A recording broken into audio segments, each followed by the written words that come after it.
Vamos começar com uma pergunta que diz o seguinte: doutor, o meu caso é um pouquinho complicado. Tenho 43 anos, já tive 3 filhos, a última há 13 anos. E neste parto eu fiz laqueadura. Meus partos todos foram cesáreos. E devido a esta última cirurgia, tive polineuratopatia. Neuropatia.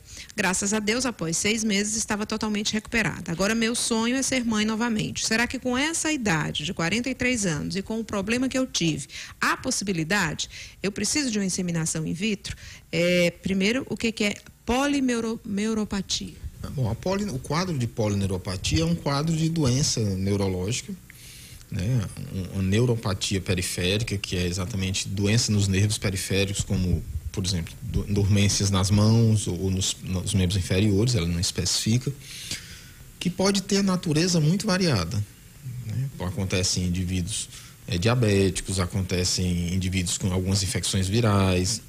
Nem sempre você sabe qual é a causa dessa polineuropatia. O alcoolismo causa neuropatia também.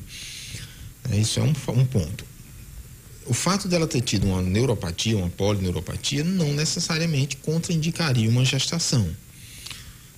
O grande problema é que ela tem trompas ligadas e já tem 43 anos, o que dificultaria o resultado do tratamento.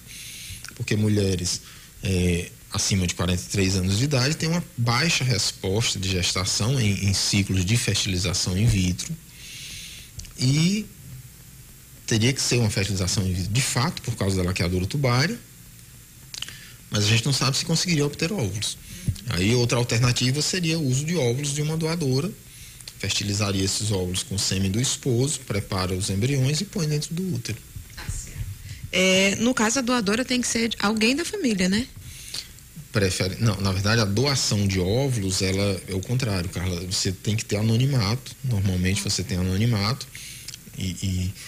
Então ela receberia óvulos de uma doadora anônima, que tem alguma semelhança física com elas, preferencialmente, e aí daria para tentar fazer a fertilização nesses termos. Tá certo. Doutor, meu último ciclo foi no dia 13 de junho. Fiz exame beta no dia 13 de julho e deu negativo. Até hoje, nada de mostrar menstruação. Até quando posso esperar para refazer o exame? Então, ela não deu mais detalhes aqui sobre idade, né? Porque poderia ajudar numa resposta melhor. Ela, quantos dias de atraso ela tinha? O último ciclo foi dia 13 de junho e dia 13 de julho ela fez o exame beta que deu negativo. Normalmente já deveria dar positivo, mas ela repetiria com uma semana, é tempo suficiente, Carla. Se você não tiver essa positividade em uma semana, provavelmente, de fato, ela não está grávida, e aí vai tentar descobrir por que não está menstruando. Essa ausência de menstruação pode ter uma outra causa que não a gravidez. Provavelmente de natureza hormonal. Certo. Doutor, quero contar um pouco da minha... É meio complicado esse e-mail aqui. Quero contar um pouco da minha vida para o senhor, para saber se o senhor pode me ajudar.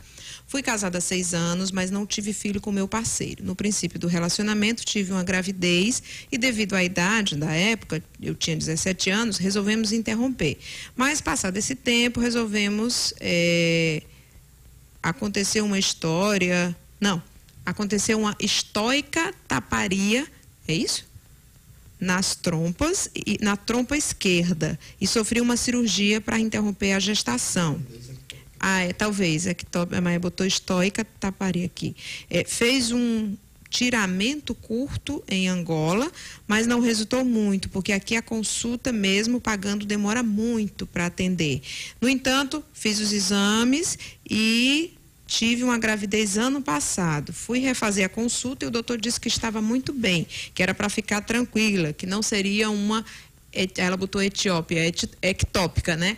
Uma gravidez ectópica, mas passado um mês, tive um pequeno sangramento, corri no hospital e disseram que era normal, deveria ser um estresse. Não demorou muito, a semana comecei a sentir dor, fiz uma transvaginal e eu estava novamente com uma gravidez ectópica do lado direito. Então, assim, ela sentiu dores em casa, paralisou as pernas, a coluna, chegou a desmaiar e voltou a menstruar normalmente. Até hoje ela não entende o que aconteceu. Quero pedir ajuda porque me separei do meu marido que já engravidou outra pessoa. O negócio é meio complicado mesmo. Ela quer ter gêmeos e talvez, ela não é aqui do Brasil, ela quer vir para o Brasil em novembro e ela quer saber se é possível. Ela tem 24 anos e o novo marido dela tem 37. Vamos entender direito esse negócio aqui dela. Ela teve 2 gravidez ectópicas, no caso, né? Isso. Aparentemente, pelo que eu pude entender, ela teve 2 gestações ectópicas e, muito provavelmente, não especifica, mas ela deve ter obstrução nas 2 trompas. Então, sendo assim, o melhor tratamento seria uma fertilização in vitro, onde ela não precisaria do uso das trompas e teria uma chance melhor de ter uma gestação tópica, intrauterina e que fosse até o final, cara. Então, pelo jeito aqui, as trompas dela ficaram obstruídas por essas 2 gravidezes. Muito provavelmente, quer dizer, ela já deveria ter, inclusive, doença tubária, ela devia ter lesão tubária, tanto que isso ocasionou a gravidez nas 2 trompas, as 2 gravidezes nas 2 trompas. E isso resultou, então, numa obstrução bilateral de trompas. Eventualmente, algumas mulheres têm gravidez tubária e permanecem com a trompa permeável, não obstruída. Não é o comum e incorre no risco de uma nova gravidez tubária. Então, o ideal seria, de fato, uma fertilização in vitro. E esse problema que ela teve, mesmo que o médico tivesse alertado, ela tivesse feito exames, ela corria esse risco como correu de ter a 2ª gravidez ectópica. Isso. Quando você tem uma gravidez tubária, você tem um risco de ter outra gravidez tubária em outro lado. Isso é um risco. E uma vez tendo a 2ª tubária, dificilmente ela teria como gestar espontaneamente. Doutor, agora outra telespectadora. Sofri um aborto no dia 12 de 12 de 2011. O aborto foi retido. Era um aborto retido. Eu tinha miomas submucosos. Realizei estereoscopia cirúrgica no dia 9 de 11 de 2012. Mas não consegui engravidar ainda. Realizei todos os exames novamente. O resultado foi que outros miomas submucosos e há uma alteração na prolactina, de acordo com a esterosalpingografia, tubas desobstruídas. Na sua opinião, o que é que eu faço novamente? Uma esteroscopia? É possível engravidar com os miomas? O primeiro passo é deixar a cavidade endometrial, a cavidade intrauterina, livre de miomas. Então, assim, para ela obter uma gestação, para ela ter uma chance maior desta gestação ir adiante, o ponto básico, Carla, é que a útero dela fique perfeito para receber essa gestação. Provavelmente ela vai precisar de uma nova videoesteroscopia para avaliar os tamanhos dos miomas e a retirada dos mesmos. Feita a retirada dos miomas, aí ela estaria então apta a engravidar. Nesse meio tempo, ela deve estar corrigindo esse aumento de prolactina, que também é um fator de dificuldade para engravidar. Agora é normal, ela disse que fez a cirurgia. Primeiro, o que é um aborto retido? Que eu esqueci de perguntar. O aborto retido é quando você tem o óbito do bebê intrauterino e ele não expulsa.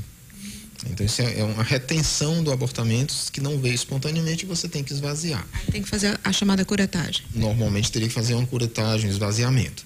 Em relação aos miomas, normalmente quem tem tendência a formar mioma sempre está formando mioma. E ela tinha, pela descrição dela, múltiplos miomas submucosos.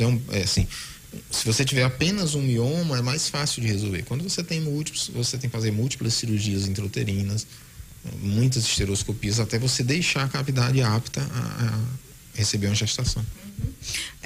Doutor, um resultado de FSH depois de ter tomado clamídio por 5 dias deu 31,41 MUI por ml numa pessoa de 33 anos. É normal ou vai impedir de fazer FIV? O resultado antes era de 11,3. O que é esse FSH? O FSH é uma medida, é um hormônio da hipófise, e a dosagem do FSH a gente utiliza na reprodução humana como medida de reserva ovariana. Então, qual é o FSH ideal para qualquer mulher que pensa em engravidar, seja naturalmente, seja através de fertilização in vitro? O FSH abaixo de 10 é um FSH ideal. Toda vida que o nível de FSH passa de 10, se passar de 15, principalmente de 25, você tem um quadro que se configura como uma reserva baixa. Não é impossível a gravidez acontecer, mas as chances vão se reduzindo à medida que você tem um FSH mais elevado. Então, resumindo, ela tem que fazer a dosagem desse FSH, de preferência fazer essa dosagem logo menstruada, no terceiro dia, um período bom de fazer. Mas esse FSH de 33, de fato, não é um bom FSH. É uma dosagem ruim, pode, não exatamente... Aumentou um pouquinho, mas ainda não chegou no ideal. Ele tem que estar menor, ele tem que estar abaixo de 10. O outro foi 11, né? FSH de 11 no início do ciclo, tomou o clomifeno, ele foi a 33. Como é que se pode interpretar? É um FSH, as duas dosagens são indicativas de reserva baixa. E aí a situação dela está complicada. Ela pergunta se pode engravidar através de fertilização in vitro. Eu diria que quanto maior o FSH dela, menor essa possibilidade. E às vezes você tem que partir para doação de óvulo. Não estou dizendo que é o caso dela, porque aí eu não tenho... Ela cita duas dosagens, às vezes a gente tem que fazer novas dosagens, fazer outros exames, não é só o nível de FSH que faz medida de reserva ovariana, é apenas um dos parâmetros. Existem outros parâmetros como o hormônio antimileriano, como a inibina B, como a contagem dos folículos antrais através do ultrassom. Então, assim, existem alguns marcadores de reserva ovariana e você precisa ter a avaliação desses marcadores para definir exatamente qual é a situação dela. Então tá aí. Obrigada, doutor Marcos, mais uma vez pela participação. Obrigado, Carla.